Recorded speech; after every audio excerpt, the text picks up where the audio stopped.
സദസ്സിലെത്തിയിരിക്കുന്ന നിങ്ങളെല്ലാവരെയും ഞാൻ വിമൻസ് വിങ്ങിന്റെ പേരിലും എൻ്റെ പേരിലും സ്വാഗതം ചെയ്യുന്നു. നമ്മുടെ ഹോപ്പള്ളി ഇന്റർവെൻഷൻ സെന്ററിന്റെ തെറാപ്പിസ്റ്റുകൾ നമ്മുടെ കൂടെയുണ്ട്. ഈ പരിപാടി ഉദ്ഘാടനം ചെയ്തായിട്ട് പ്രഖ്യാപിക്കുകയാണ്. എല്ലാവർക്കും ഇതിലേക്ക് സ്വാഗതം. നമ്മുടെ സ്മാർട്ട് പാരന്റ് എന്ന പരിപാടിയിലേക്ക് കടക്കാം. നമുക്ക് ശരി അറിയുന്നതുകൊണ്ടാണ് അത് തെറ്റാണെന്ന് പറയുന്നത്.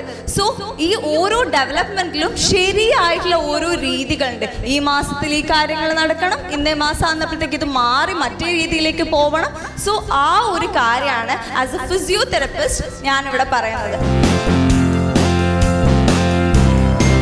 പല രീതിയിൽ ബുദ്ധിമുട്ട്, ഈ പറയുന്ന പോലെ ഫ്രീക്വൻസ് ഫോൾസ്, നേരെ രീതിയിൽ നടക്കാൻ പറ്റുന്നില്ല. And one of the reasons, ഒരു റീസൺ എന്ന് പറയുന്നത് വെച്ചാൽ ഈ കൂടുതലായിട്ട് വോക്കർ ഉപയോഗിക്കുന്ന കുട്ടികളുണ്ടാവില്ലേ, വോക്കറിലേക്ക് വരുമ്പോൾ നമുക്ക് ഈ ഒരു വാക്കിംഗ് കാണാൻ പറ്റും. വൈ ബിക്കോസ് അവരെല്ലാ വെയിറ്റും മുന്നിലേക്കാണ് പോകുന്നത്. പിന്നെ നിങ്ങൾക്ക് തോന്നാറില്ലേ ഈ ഒരു 4 വയസ്സിലാണ് നമ്മളുടെ ഒരു ഹെഡേക്ക് വരുന്നത്? എന്തിനും ഡൗട്ട്, എല്ലാ കാര്യത്തിനും ഡൗട്ട്. എന്താ ഇങ്ങനെ, എന്താ അമ്മ അങ്ങനെ, അതെന്താ ഇങ്ങനെ? Very good. ഒളരിയിലെ മുരളി കളരി പഠിച്ചു. ഒന്നുകൂടി. ഒളരിയിലെ മുരളി കളരി പഠിച്ചു. ഓക്കെ ഓക്കെ, നല്ല ക്ലാരിറ്റി ഉണ്ട്. ഓക്കെ, ഈ വാലി കല്യാണമൊന്നും നമ്മളോട് സംസാരിക്കുന്നില്ല. നമ്മളെ എപ്പോൾ ഇങ്ങനെ ഇരിക്കല്, ഉറങ്ങാ, എണീക്കാം, ഭക്ഷണം കഴിക്കാം. ഫാമിലി ഇഷ്യൂസിലേക്കൊന്നും ഞാൻ കിടക്കുന്നില്ല. ഒരു വയസ്സിലൊരു കുട്ടി എന്താ പറയാ, ഒരു വാക്ക് പറയേണ്ടത് അത് 1 വയസ്സും കഴിഞ്ഞ് 4 മാസം ആണെങ്കിൽ ഓക്കെ ഫൈൻ. പക്ഷെ അതൊരു 1.5 വയസ്സൊക്കെ കഴിഞ്ഞാണ് പറയുന്നതെങ്കിൽ then there is a delay. അപ്പം തന്നെ ഒരു സ്പീച്ച് തെറപ്പിസ്റ്റിനെ കൺസൾട്ട് ചെയ്യാം.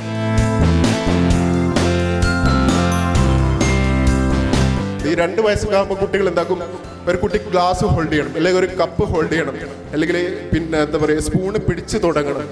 ഇതൊക്കെ തുടങ്ങുന്നതിന് ചെറുപ്പത്തിലാണ്. പക്ഷെ ഇത് ഫുള്ളി ഇൻഡിപെൻഡൻ്റ് ആകുന്ന ഏജ് 4 ഇയേഴ്സ് ആകുമ്പോഴാണ്. കണ്ണൂത്തി കളിക്കും അല്ലെ, പീക്കപ്പൂ കളിക്കും അല്ലെ. അതിന്റെ ഇമ്പോർട്ടൻസ് എങ്ങനെയാ വരുന്നതെന്ന് അറിയോ? അതായത് കുട്ടീൻ്റെ ഒരു ടോയ്സ് കാണാണ്ട് പോയി അല്ലെ, അത് അന്വേഷിച്ച് കണ്ടുപിടിക്കുക എന്നുള്ളൊരു കോൺസെപ്റ്റ് കുട്ടിക്ക് കിട്ടുന്നത് അപ്പോഴാണ്. നമ്മൾ ഈ 6 മാസത്തിൽ പീക്കപ്പൂ എന്നുള്ളൊരു കോൺസെപ്റ്റ് കുട്ടിക്ക് ഡെവലപ്പ് ചെയ്ത് കൊടുക്കുമ്പോഴാണ്. അല്ല, അപ്പോൾ കുട്ടി എങ്ങനെ പെൻസിൽ എങ്ങനെ പിടിക്കുക? ശരിയായിട്ട് പിടിക്കുമോ സാറേ? നിങ്ങൾക്ക് ചിലപ്പോൾ ഒരു ഡൗട്ട് ഉണ്ടാവും അല്ലേ. കുട്ടി ആ സമയത്ത് പെൻസിൽ ശരിയായിട്ട് പിടിക്കോ ഇല്ലേ എന്നൊന്നും നിങ്ങൾ നോക്കണ്ട.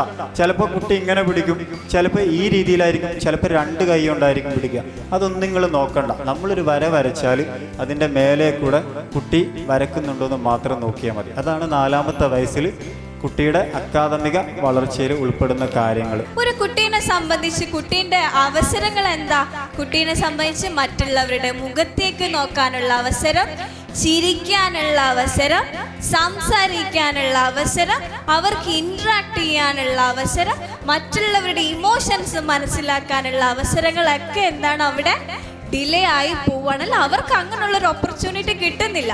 ആ ഒരു ഓപ്പർച്യൂണിറ്റി കിട്ടേണ്ട സമയത്ത് നമ്മൾ എന്താക്കാണ്, കുട്ടിക്ക് സ്ക്രീൻ കൊടുക്കാണ്. ഇതും നല്ലൊരു ചാനൽ തന്നെയാണ്. These are the recommendation. നിങ്ങൾക്ക് എന്ത് ചെയ്യാം, കുട്ടികൾക്ക് കൊടുക്കുകയാണെങ്കിൽ നിങ്ങൾ എന്ത് ചെയ്യാം, ഇത് വെച്ച് കൊടുക്കാം. പിന്നെ മൊബൈൽ മാക്സിമം കൊടുക്കാതിരിക്കാം. TV ആയിരിക്കും ഏറ്റവും best option. Channels which we don't recommend അത് നിങ്ങൾ കണ്ടാൽ കിട്ടും.